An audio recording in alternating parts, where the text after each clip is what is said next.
Tu as la victoire au nom de Jésus-Christ.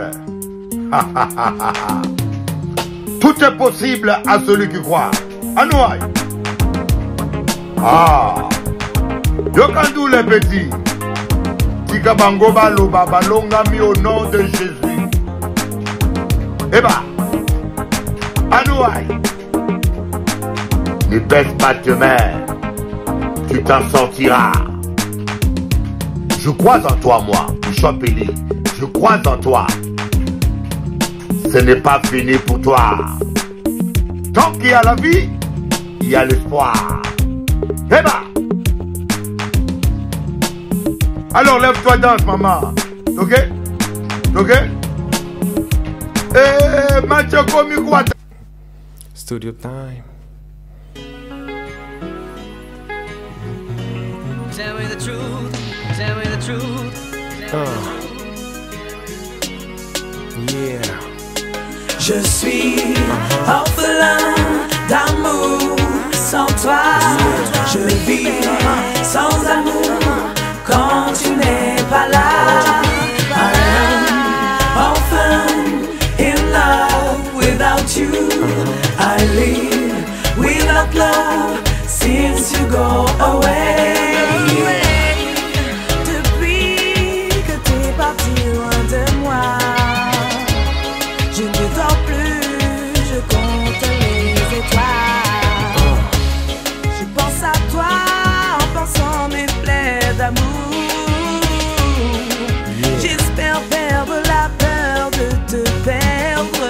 Je suis orphelin d'amour sans toi. Je vis sans amour quand tu n'es pas là. I am orphan in love without you. I live without love since you go away. Every day without you's kinda complicated. I feel faded, baby, come back. I know you got stuff to do, I turn my own stuff, boo. Niggas don't understand this love, it's a new brand. Breathe it in my heart, yeah, I'll take you to the stars. Write your name on it, like scars. No matter what the folks say, I'll show you love in 8 bars. Where you on, yeah.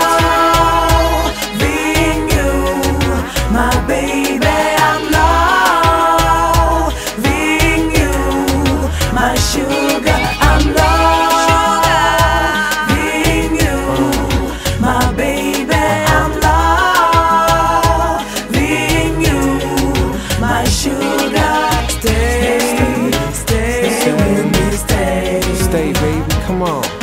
Stay with me, stay. Stay, baby, come on. Stay with me, stay. Don't leave me all alone. Stay with me, stay. Come on, baby. Yeah, Stay. you know I got you, you know I need you. No need to stress, I always do the best. Always. Just love me, I'll do the rest. Yeah, I love you to the fullest.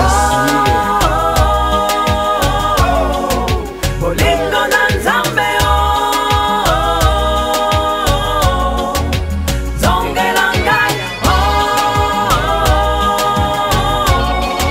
bolingo na nzambe.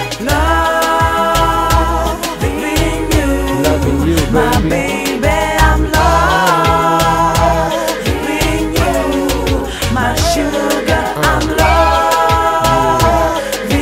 you, my baby, I'm loving.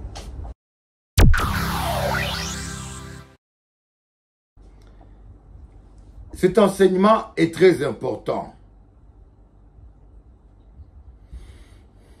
Là, ici, je ne parle pas des âges de l'Église, hein, mais je parle des failles. Comment est-ce que les sorciers arrivent à envoûter les chrétiens?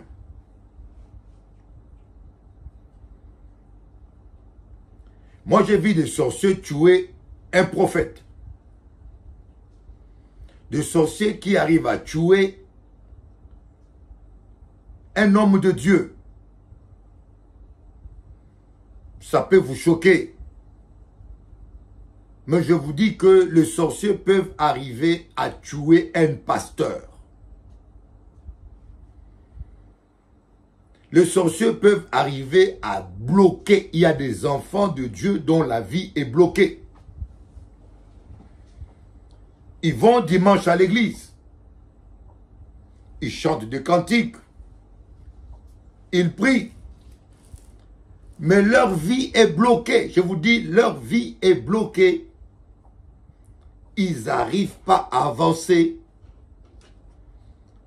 Ils n'arrivent pas à prospérer. Ils galèrent. Mais comment vous pouvez m'expliquer ça? Parce que la Bible dit que celui qui est en toi est plus fort que celui qui est dans ce monde. Mais le sorcier arrive à bloquer ta vie malgré que Jésus est en toi. Le sorcier même arrive à tuer des chrétiens. Alors, voilà pourquoi je vais vous donner cet enseignement. Et si vous comprenez bien ce que j'enseigne là, vous n'allez plus être pareil. Vous n'allez plus agir n'importe comment. Et la première chose, j'aimerais vous dire que Dieu est juste. Vous voyez, Dieu, il est un Dieu juste. Dieu est juste. Dieu a dit, il a établi une loi. On dit que Dieu fait pleuvoir sur les méchants et sur le bon.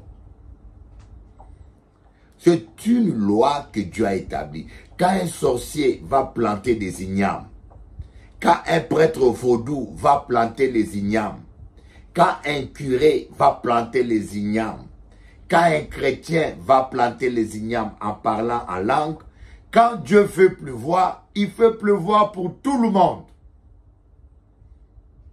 C'est une loi. Dieu ne dira pas que je vais faire pleuvoir seulement dans les champs du chrétien qui parle la langue. Le prêtre vaudou n'aura pas d'eau. Non, Dieu est juste. La pluie, Dieu l'a établie pour tous les êtres vivants.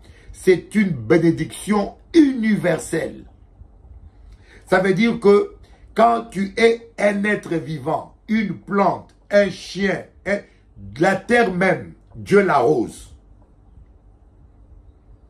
Donc ce n'est pas parce que nous avions péché que Dieu va devenir injuste. Mais ce n'est pas parce que Dieu a fait pleuvoir dans le champ du prêtre vaudou que Dieu approuve le vaudou. Ce n'est pas parce que Dieu fait pleuvoir sur le champ du méchant que Dieu tolère la méchanceté. Je ne sais pas si vous arrivez à comprendre ce que je suis en train de vous expliquer.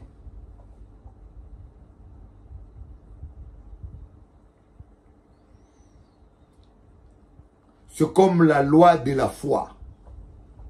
Il te sera fait selon ta foi. Il y a des gens qui reçoivent des miracles par leur foi. Si moi je vous prêche la guérison, même si ma vie n'est pas en règle, écoutez bien, si moi je vous prêche la guérison là, même si ma vie n'est pas en règle, mais si vous croyez pas en moi, mais à la parole de Dieu que vous avez entendue, vous pouvez être guéri. Je peux avoir 4-5 maîtresses, être un voleur, un menteur, un hypocrite. Mais je vous prêche la parole. Je ne vous prêche pas ma parole. Je vous prêche la parole de Dieu. Et que toi, là où tu es, tu mets ta foi dans la parole de Dieu. Je vais prier là. Tu seras guéri. Tu ne seras pas guéri parce que moi j'ai prié, mais parce que tu as une foi. C'est une loi que Dieu a établie. Il te sera fait selon ta foi. Maintenant, l'ignorance fait que lorsqu'il y a des miracles dans l'église, lorsqu'il y a des guérisons dans l'église, on les attribue aux hommes de Dieu. Ah, Bishop Eli est fort, il a prié pour moi, j'étais guéri. Ah, tel pasteur est fort, il a prié pour moi, j'étais guéri. Ah, tel pasteur a plus d'onction, il a prié pour moi. Et en fin de compte, c'est un blasphème. On blasphème. Au lieu de donner gloire à Dieu, on donne gloire à des êtres humains qui ne méritent aucune gloire. Et en fin de compte, malheureusement, certains de ces pasteurs, ils sont heureux d'être glorifiés à la place de Jésus. Ils sont heureux de recevoir les honneurs qui ne reviennent qu'à Jésus. Alors, ils exploitent l'ignorance des chrétiens pour les soutirer de l'argent. Et croyez-moi, quand vous faites ça, le Saint-Esprit finit tôt ou tard par faire ses valises et à ôter son chandelier du milieu de vous. Il dit, si, Jésus-Christ a dit à l'église d'Éphèse, si tu ne te répands pas, j'ôterai mon chandelier du milieu de vous. Si vous ne vous répentez pas, la présence de Dieu va quitter du milieu de vous. Il va ôter son chandelier. Voilà pourquoi beaucoup d'églises ne vivent plus de miracles. Beaucoup d'églises ne vivent plus la gloire de Dieu parce que vous avez attristé le Saint-Esprit, vous avez donné la gloire de Dieu à un homme.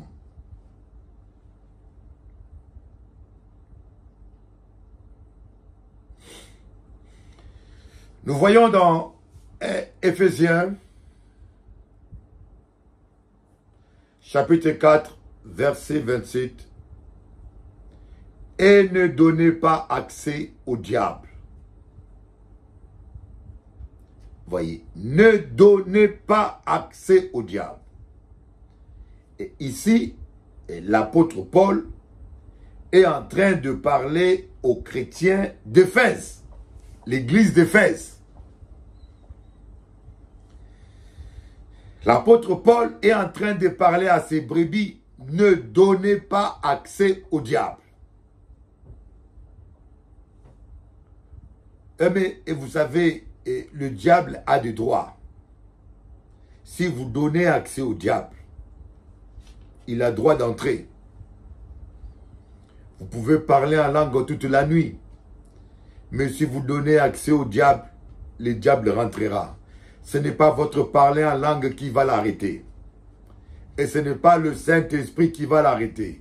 C'est même pas Dieu qui va l'arrêter, voyez. Même s'il veut l'arrêter, mais il ne peut pas l'arrêter.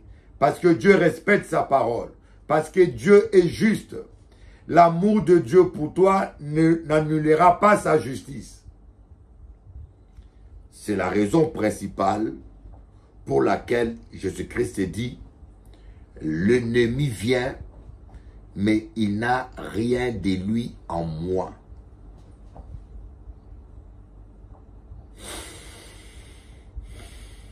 Jésus-Christ dit, l'ennemi vient, mais il n'a rien de lui en moi. Ma vie, je la donne de moi-même. Je vous avais dit que je veux partager une expérience vécue.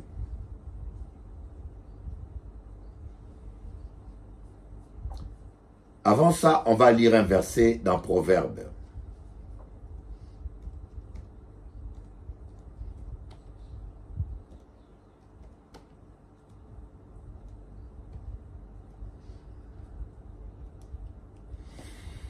Oui. Proverbe 34, verset 14. Éloigne-toi du mal et fais le bien, recherche la paix.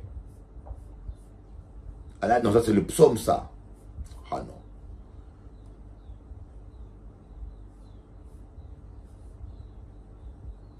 Ah non, c'est pas ça. Ce serait la santé.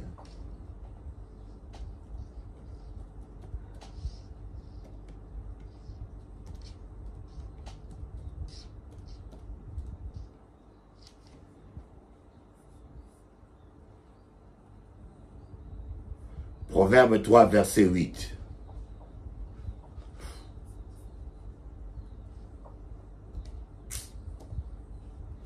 Proverbe 3, verset 7 plutôt. Hein.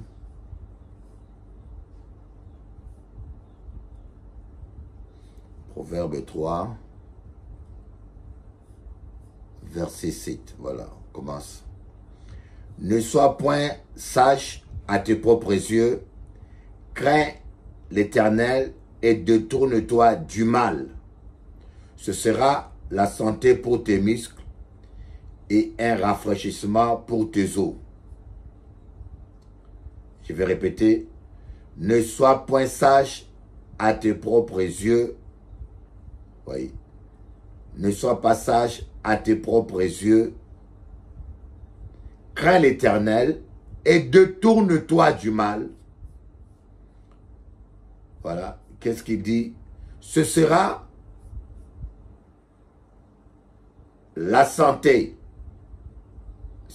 pour tes muscles et un rafraîchissement pour tes os. Voyez, éloigne-toi du mal. Supposons que je ne m'éloigne pas du mal. Supposons que je sors avec la femme de mon prochain. Je peux prier toute la nuit. Je peux parler en langue toute la nuit. Le diable aura droit de toucher à ma santé. Le diable utilise la même parole. Il va dire à Dieu, voilà, il ne s'éloigne pas du mal. Il touche à la femme de son prochain. J'ai droit d'entrer dans sa vie. C'est la raison pour laquelle l'apôtre Paul dit que le soleil ne se couche pas sur votre... que la colère ne se couche pas sur votre... je dis non, que le soleil ne se couche pas sur votre colère. Pourquoi?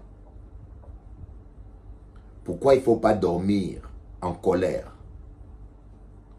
Parce que quand vous dormez en colère, vous donnez accès au diable. Voyez? Que le soleil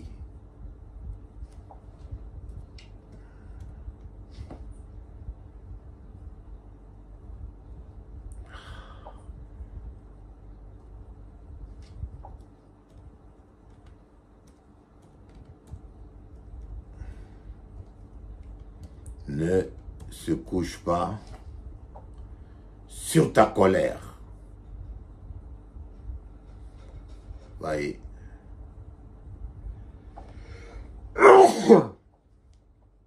Voilà, Proverbe, Éphésiens 4, verset 26. Si vous vous mettez en colère, ne péchez point, que le soleil ne se couche pas sur votre colère et ne donnez pas accès au diable. Vous voyez, se coller. Si vous vous mettez en colère, ne péchez point, que le soleil ne se couche pas sur votre colère et ne donnez pas accès au diable. Pourquoi se coller? Parce que quand tu dors sous la colère, la nuit, pendant que toi tu dors, la plupart des satanistes travaillent. Est-ce que vous savez ça? Quand le soleil se couche, si tu dors avec l'amertume, n'oublie pas que la nuit, les satanistes quittent leur corps. Les sorciers sortent de leur corps physique et c'est là où ils font des réunions dans le ténèbre et c'est là où ils attaquent. Alors si toi tu dors avec la colère dans ton cœur ou tu dors avec l'amertume, avec la jalousie, avec la haine, lorsque les satanistes ou qu'on appelle le Soukounia va venir t'attaquer, il aura accès. Parce que la colère, la jalousie, ta méchanceté va lui donner accès. C'est pour cela l'apôtre Paul dit que votre colère, que le soleil ne se couche pas sur votre colère et ne donnez pas accès au diable. Donc, nous donnons accès au diable nous-mêmes. Tu peux prier toute la nuit, réclamer le sang de Jésus, invoquer le sang de Jésus comme tu veux. Mais quand tu dors avec la haine, avec la jalousie, ou par exemple, tu as insulté ton mari, tu as insulté ta femme, et tu dors sans lui demander pardon, sans t'excuser, mais tu donnes accès au diable. Et si cette nuit-là, on te fait la sorcellerie, soit pour vous tuer, ou soit pour vous rendre malade, ça va marcher. C'est pour cela que vous voyez des chrétiens authentiques qui sont envoûtés par des sorciers, et ça marche. C'est pour cela que vous voyez beaucoup de chrétiens, on leur fait tout le temps les mêmes délivrances, on recommence, et des fois, ils pensent qu'ils ne sont pas délivrés, qu'est-ce qui ne va pas, mais ils ne se remettent même pas en question, ils ne se rendent pas compte, c'est parce qu'ils ne ferment pas de portes.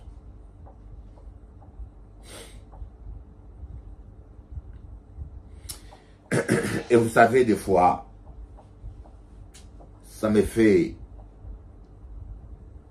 C'est triste. C'est triste, hein? Je vais vous donner un exemple. Un exemple de manque de loyauté des hommes de Dieu. Aujourd'hui, tout le monde est appelé homme de Dieu. Hein? Mais parce que on appelle homme de Dieu tout le monde qui sait prêcher, tout le monde qui chasse les démons. Non. Pour moi, un homme de Dieu, c'est un homme qui a le caractère de Dieu. Pour moi, un homme de Dieu, c'est un homme qui manifeste l'amour de Dieu. Et si vous prenez ça comme critère, vous allez voir que beaucoup de ceux que vous appelez un homme de Dieu ne sont pas des hommes de Dieu.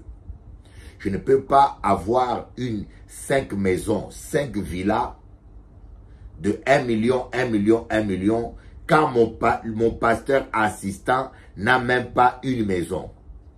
Voyez, la Bible dit partager. Hein? Les premiers apôtres, ils mettaient tous en commun. Voyez, on m'a donné une voiture. Je suis chez moi ici.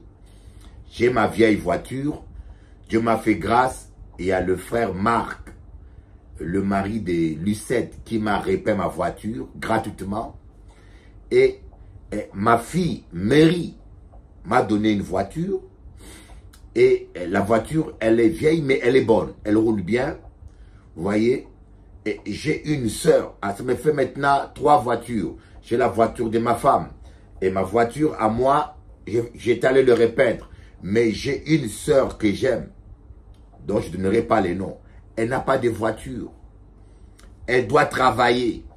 Elle doit travailler pour nourrir son enfant et pour vivre. Mais elle n'a pas de voiture. Et moi, ma fille Mary m'a donné une voiture. Et j'ai dit, cette voiture-là, je ne la garde pas chez moi. J'en ai 2 à ma disposition.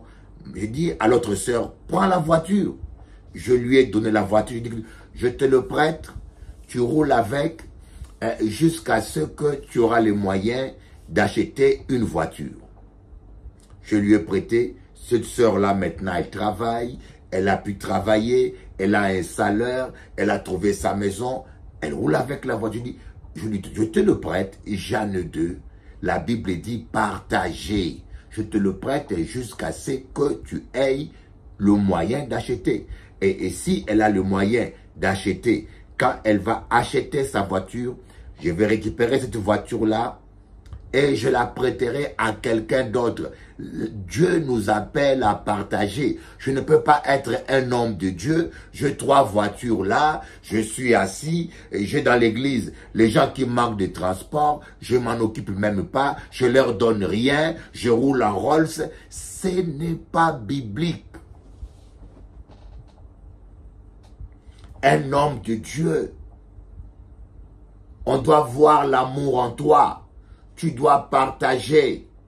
On doit partager à manger. On doit pleurer avec ceux qui pleurent. On doit rire avec ceux qui rient. Un homme de Dieu dépense pour les brebis. L'apôtre Paul dit, ce n'est pas aux enfants à dépenser pour le Père. mais c'est au père de dépenser pour les enfants. Il va dire à un homme, tout ce que mon fils Onésite te doit, mets-le à mon compte. Moi, l'apôtre Paul, je te payerai.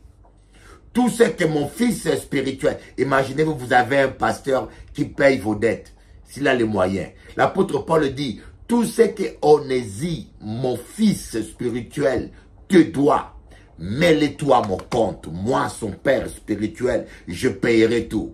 Dites-moi, il y a encore des pasteurs comme ça aujourd'hui. Il y a encore des pasteurs comme ça aujourd'hui. Non, ils préfèrent rouler en Rolls.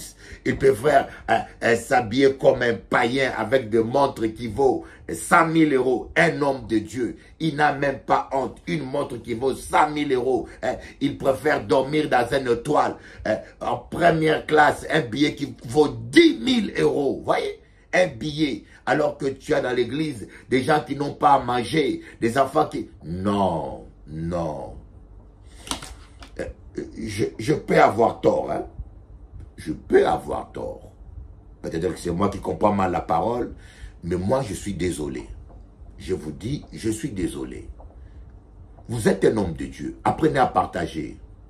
Écoute-moi, pasteur.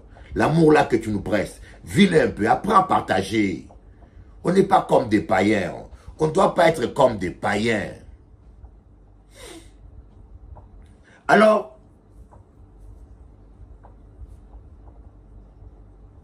regardez le manque de loyauté, les failles. Vous savez, il y a un frère. Ce frère doit être au ciel. Je crois qu'il est au ciel. Il s'appelait Pierre et sa femme Gitane. Je crois que aussi elle est au ciel. Elle est dans le paradis. Ce sont des gens que j'aime beaucoup. On se reverra un jour. Ce frère un jour a construit une église. Ça vaut au moins 400 000 à 500 000 euros pour moi.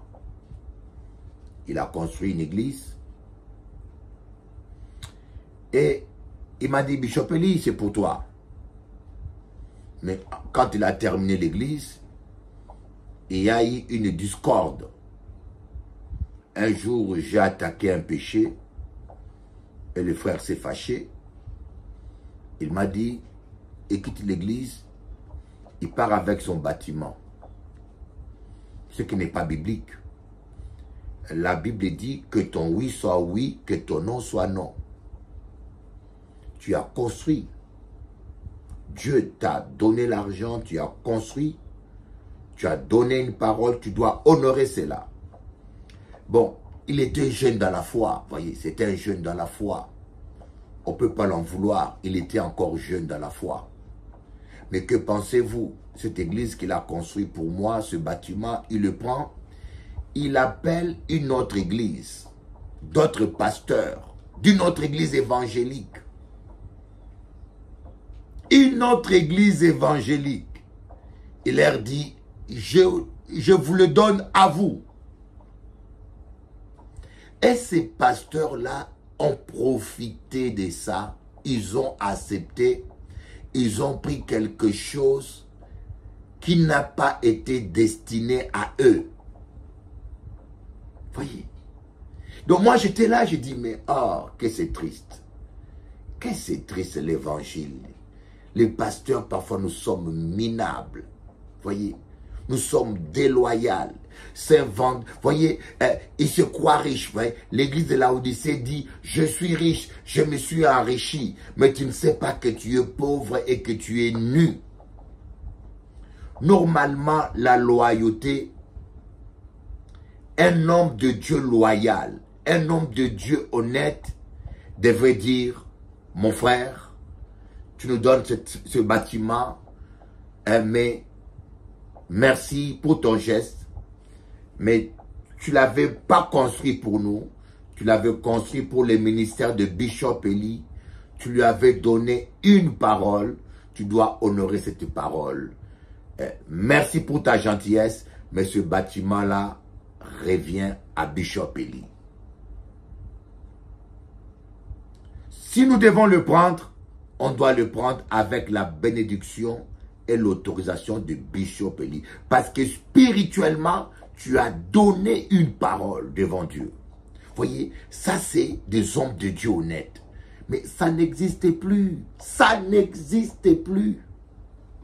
Ça n'existe plus, vos pasteurs-là.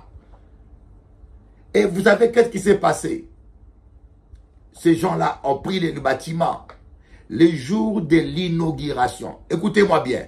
Les jours de l'inauguration, un bus a pris des chrétiens. Un petit minibus a pris des chrétiens. Ça fait un accident. Il y a eu un mort. Le jour de l'inauguration d'une église, un chrétien meurt. Voyez? Et Dieu nous parle par des signes. Eh, mais ils sont tellement aveugles. Ils sont tellement aveugles. Vous voyez, ce matin, j'ai pensé à ça quand Dieu me parlait.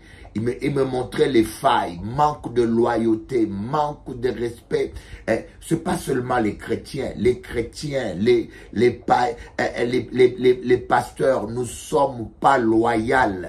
Éloignez-vous du mal, respectez la parole de Dieu, respectez les brebis, respectez les enfants de Dieu, obéissez à Dieu, vous allez voir, vous aurez la santé, éloigne-toi du mal, ce serait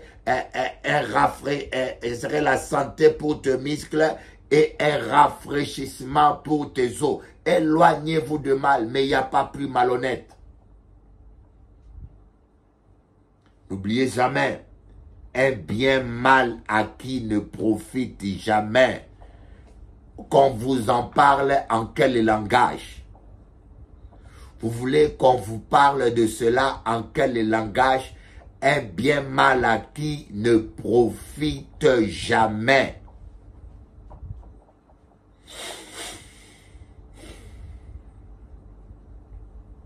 Un bien mal acquis, ça ne vous profitera jamais. J'ai encore un petit témoignage avec mon fils Hervé. Hervé, je t'aime bien. Tu es un grand homme de Dieu. Ce n'est qu'un témoignage, hein. Pardonne-moi, ce n'est qu'un témoignage. J'avais un pasteur que je recevais en Guadeloupe. Il s'appelait Glenn. Il s'appelle toujours Glenn. Un pasteur de l'île Maurice. Il habite aux États-Unis. Il est docteur. Il vient tous les dimanches. Il venait une fois par mois. Il enseignait, un très bon enseignant. En venant ici, il a connu Hervé. Mon fils spirituel qui est pasteur aussi. C'est comme ça qu'il a connu Hervé. Et Hervé, illégitimement, il décide de se séparer de ma couverture apostolique. Un apôtre, on ne le nomme pas. Écoutez-moi bien, je vous dis, un apôtre, ça ne se nomme pas. C'est comme un père. On ne choisit pas un père. On est d'un père. Voyez. Donc, ce n'était pas légitime. Bon, moi, je laissais faire. Et qu'est-ce qu'il va faire? Il va contacter Glenn, qui est un ami qui venait ici, et lui dit, je veux que tu sois mon apôtre. Mais le gars n'a pas un ministère apostolique. Il a un ministère d'enseignant. Mais il acceptait de devenir un apôtre. Et puis, il acceptait de couvrir mon fils Hervé sans m'appeler, sans m'informer. On appelle ça la déloyauté. Et ça, dans le milieu chrétien, c'est proverbial. C'est proverbial. C'est terrible, les chrétiens. Mais ce que vous appelez petit péché, et c'est là où le diable entre pour vous détruire. Les petits péchés là, hein, les petits trous là, c'est là où le moustique rentre. C'est là où la vipère rentre. Les petits trous là que vous laissez là, c'est là où la vipère entre. On dit, mais comment un pasteur est mort en plein sommeil? Une vipère est rentrée par un petit trou et puis il a mordi, il est mort. Moi, je crois, Hasayama Kama. Je crois à la parole à 100%. Croyez-moi, je crois à la parole. aucun malheur ne t'atteindra. Dieu pourvoira à tous vos besoins. Il sera pourvu à la montagne de l'Éternel. Rekatakaba soto babakaba saba. Alléluia.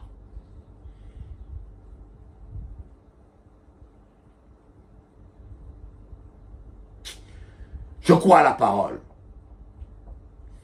Mais quand vous ne vivez pas la parole, posez-vous des questions. Comment le diable arrive à bloquer ma vie? Comment le diable arrive à détruire ma santé? Comment le diable arrive à imposer sa loi dans ma vie? Pourquoi est-ce que ma vie conjugale est toujours un échec? Je connais un homme, écoutez bien, un homme qui a trahi une femme. Il a trahi une femme. Il était fiancé avec une femme. Il a trahi cette femme-là.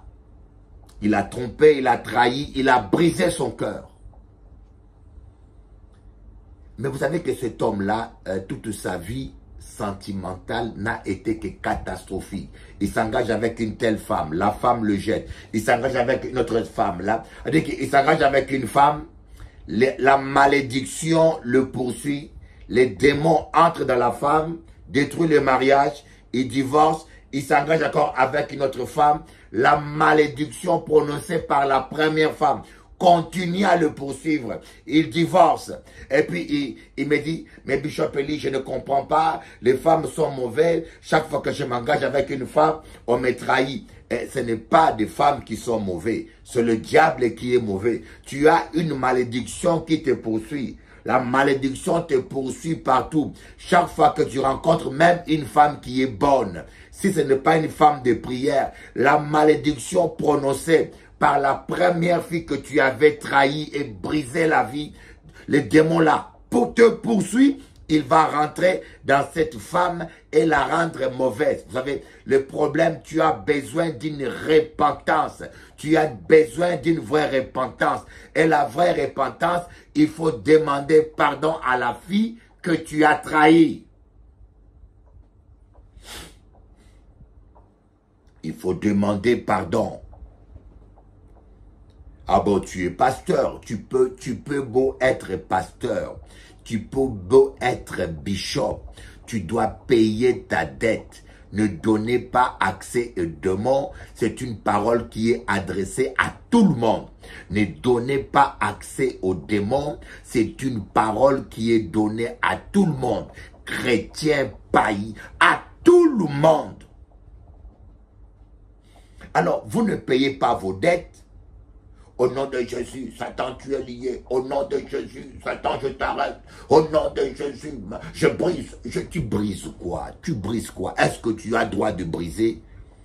Est-ce que tu as droit de briser toutes choses? Non. Tu brises ce dont tu as le droit de briser. Mais si tu dois l'argent à quelqu'un, tu n'as pas à briser. Tu payes ta dette. Tu as fait du mal à quelqu'un. Humilie-toi. Tu n'es pas obligé d'aller physiquement voir la personne. Tu l'envoies un test, tu l'envoies un courrier. Mon frère, ma soeur, pardonne-moi, ce que je fais, ce n'est pas bon. Je le reconnais, je le regrette, je demande pardon. Là, tu as payé ta dette. Parfois seulement, la démarche de demander pardon te libère. La démarche. Tu as abusé de ton ex-femme. Tu ne t'es jamais excusé. Tu n'as jamais demandé pardon. Mais tu n'avanceras jamais dans la vie. Donc, nous avons des dettes spirituelles. Nous avons des failles que nous avons créées dans nos vies. Et on continue à vivre comme si rien n'était. Comme si Dieu était un couillon. Et vous pensez que parce que vous avez brisé une malédiction, que cela est brisé. Non. Il y a des malédictions, pour qu'elles soient brisées, il faut la repentance. Supposons que j'ai pris la femme d'un monsieur. Mon voisin est là, je sors avec sa femme. Je suis bishop. mais je ne suis pas au-dessus de la parole. Jésus-Christ, le Fils de Dieu, l'homme Jésus, n'était pas au-dessus de la parole. Lorsqu'il s'est fait pécher, l'onction l'a quitté. Voilà pourquoi il a dit, mon Père, pourquoi m'as-tu abandonné? Personne, aucun être humain n'est au-dessus de la parole. C'est pour ça que moi, Bishop Eli, je sors avec la femme de mon voisin. Mon voisin s'en rend compte. Il me maudit. Il fait la sorcellerie contre moi et il me maudit. Mes amis, ça marchera. Ça marchera. Je peux beau prier, chasser les démons, le diable aura droit de me toucher.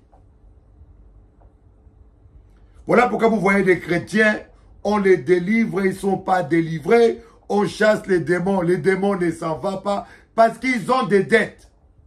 Pour que je sois délivré, il faut que je demande pardon à mon voisin là. Le pardon brise. Qu'il me pardonne ou pas, il faut que je fasse le geste. Je dis, voisin, excuse-moi, je reconnais que je t'ai fait du mal, je n'avais pas droit de le faire, pardonne-moi.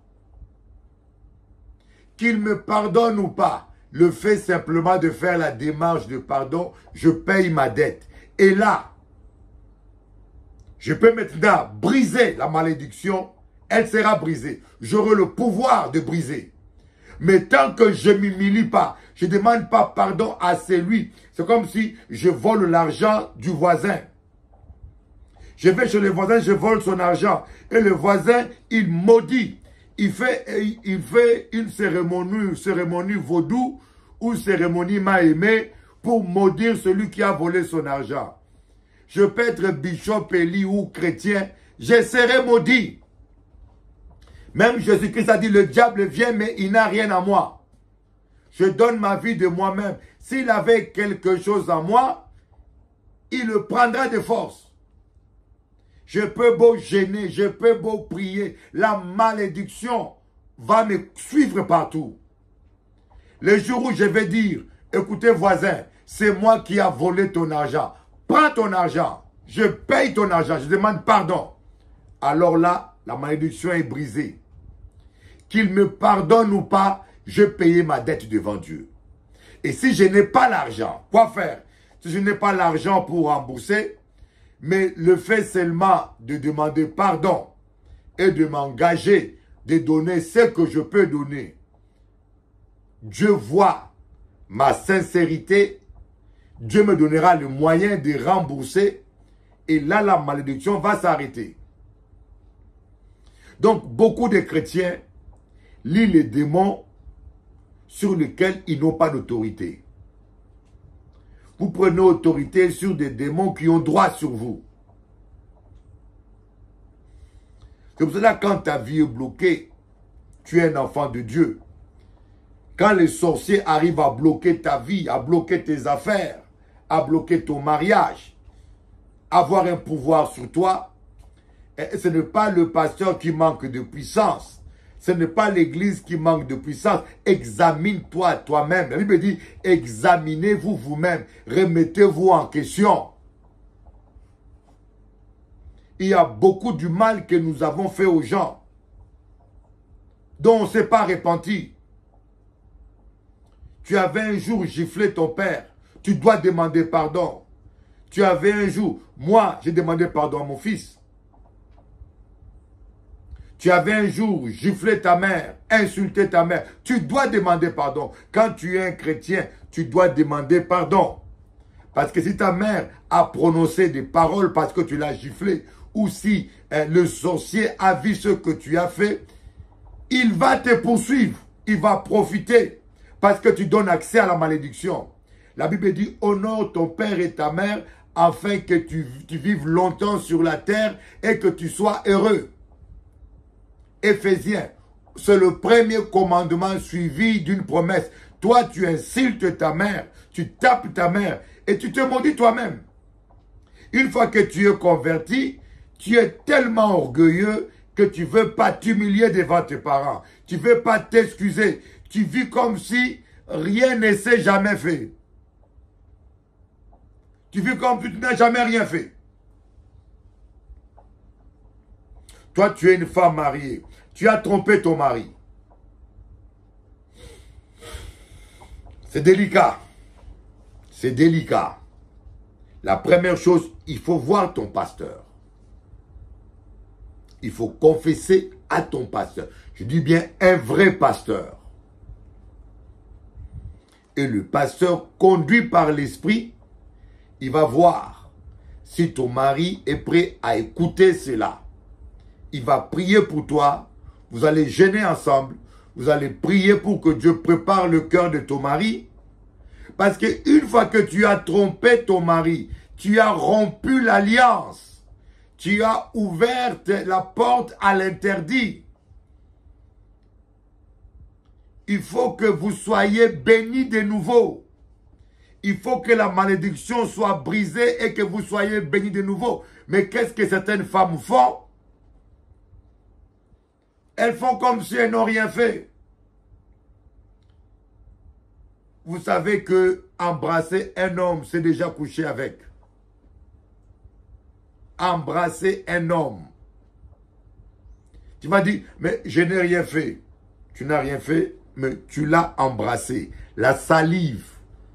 Si un homme est sataniste, si un homme est sataniste, si un homme est franc-maçon, vous savez des fois, tu peux tomber avec un homme ordinaire.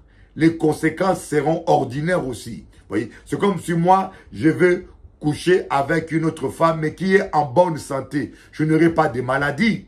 Mais si je vais tomber avec une femme qui a le sida, je vais attraper le sida. C'est pareil aussi. Tu peux tomber avec une femme qui ne pratique pas l'occultisme, qui n'est pas une sorcière. Les conséquences sont minimes. Mais si tu n'as pas le discernement, tu tombes avec un homme qui est sataniste, qui est loin de la sorcellerie. Mais il peut t'initier et t'envoûter et détruire toute sa vie, ta vie.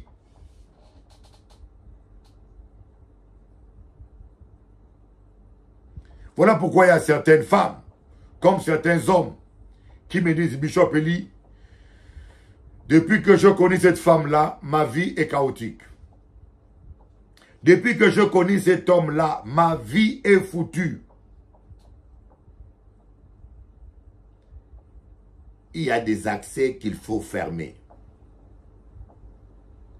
Il y a des dettes spirituelles qu'il faut payer. C'est bien de prier, c'est bien de jeûner. La prière, le jeûne, tout ça, prendre autorité, ça a un sens quand tu ne dois rien à personne. Il faut que tu sois comme Jésus, que tu puisses dire, l'ennemi vient, mais il n'a rien de lui en moi. Est-ce que toi, tu peux le dire?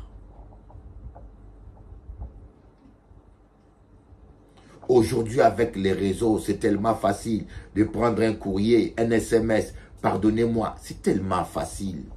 Demander pardon, envoie un SMS, envoie un WhatsApp. Vous n'avez plus d'excuses. Vous n'avez plus d'excuses. Avant encore, tu pouvais dire, je peur de l'appeler, je peur qu'il me gronde, ou je peur d'aller le voir, il peut être violent. On peut encore te comprendre. Maintenant, tu envoies un WhatsApp, seulement un WhatsApp.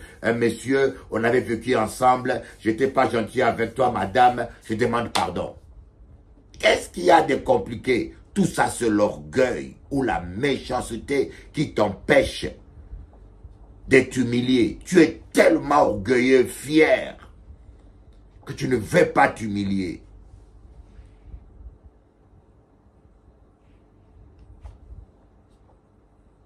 Amen.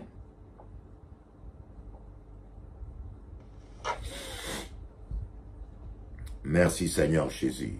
Merci Seigneur. Voilà pourquoi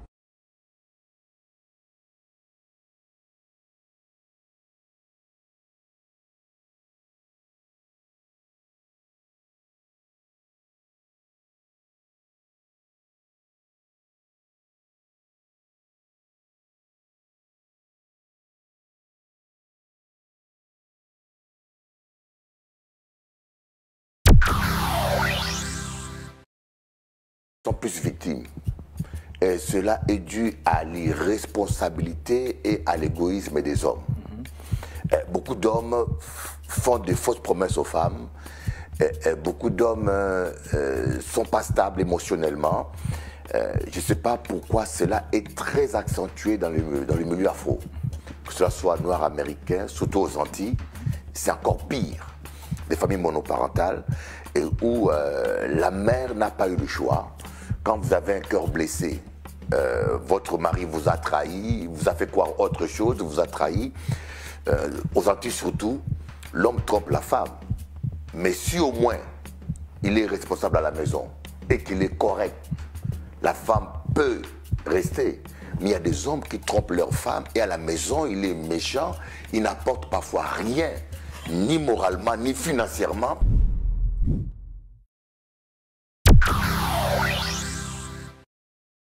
Vie de bien se prendre.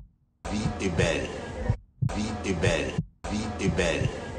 Il suffit de bien se prendre. Le bonheur se trouve au fond de toi et pas dans le matériel. Et le bonheur se trouve au fond du cœur quand on est authentique, quand on est vrai, quand on apprend à s'accepter avec ses défauts, ses qualités, qu'on sait qui on est et surtout qu'on a travaillé sur soi pour se bonifier. Le bonheur est dans le cœur. N'est-ce pas, Pasteur Elie? Amen. Soyez bénis.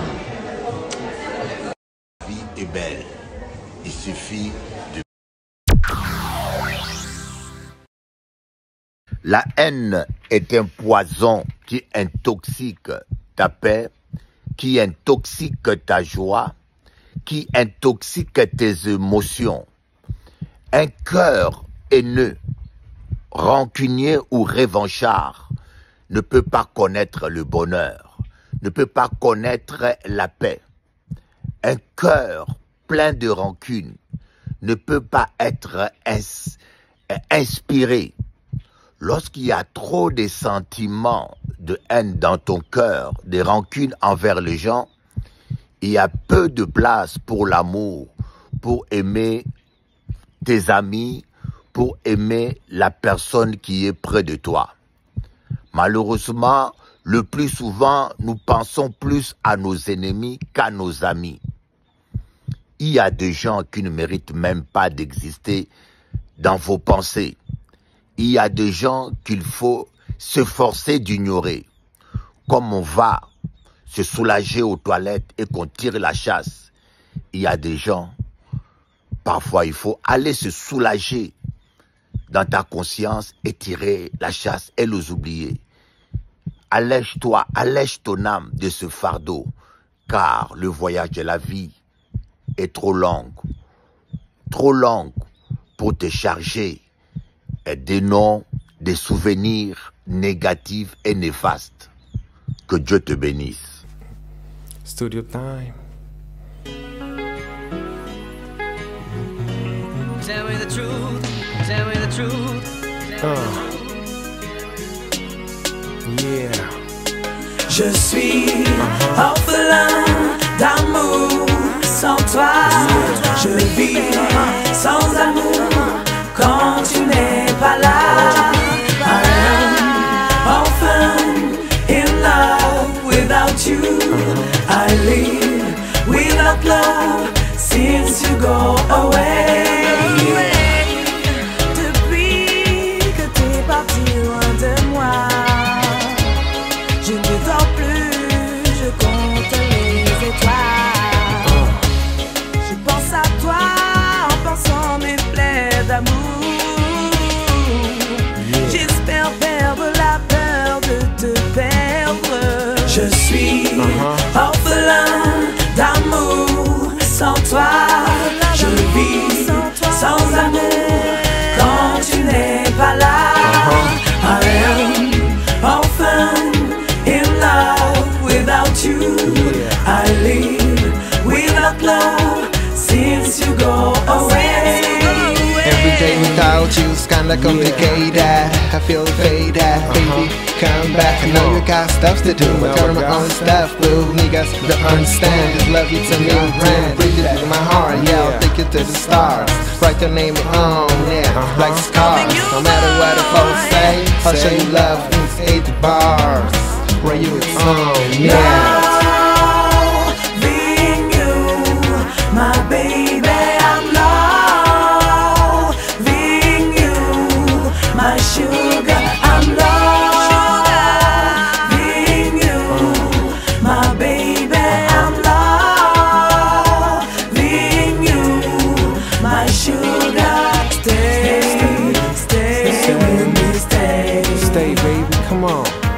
Stay, stay with me, stay. Stay, baby. Come on. Stay, stay with me, stay. Don't leave me all alone. Stay with me, stay. Come on, baby. Yeah, Stay. you know I got you, you know I need you. No need to stress, I always do the best. Always. Just love me, I'll do the rest. Yeah, I love you to the fullest. Bolingo na nzambe zongela ngai bolingo na nzambe loving you, my baby, I'm loving you, my sugar, I'm loving you, my baby, I'm loving.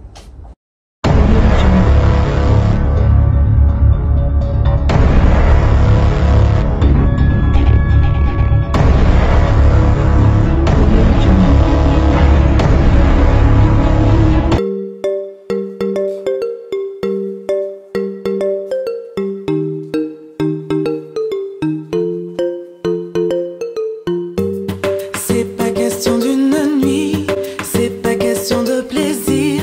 Je le ressens dans mon cœur. Toi et moi, c'est pour la vie. It is not about one night, it is not about passion. I feel it in my heart. You and me is for life. Do you feel my love? I think about you every time. Ressens-tu mon amour? Je pense à toi tous les jours.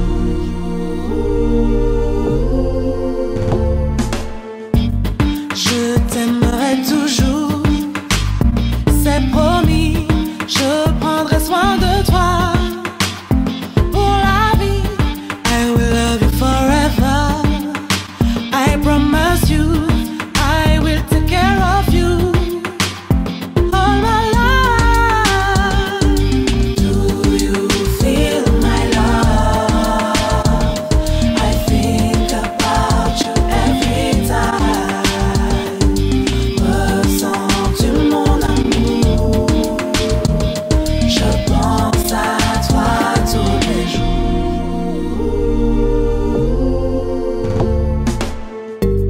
Je n'ai pas tant d'argent, mais j'ai un cœur qui t'aime. L'argent ne fait pas le bonheur, ne me vends pas ton amour. I don't have that much money, but my heart loves you more. Money don't give happiness, please don't sell me your love. Do you feel my love? I think about you every time. Ressens-tu mon amour? Je pense à toi tous les jours.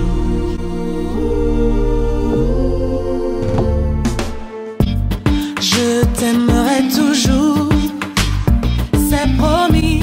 Je prendrai soin de toi pour la vie. I will love you forever. I promise you, I will take care of you all my life. Do you feel my love? I think about you every time. Ressens-tu mon amour? Je pense à toi tous les jours.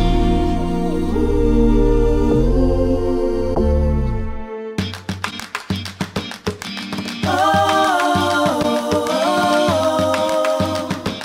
yo te amo mucho, mi amor.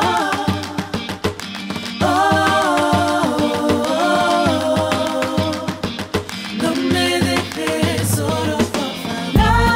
Ton sourire éclaire les ténèbres de mon âme.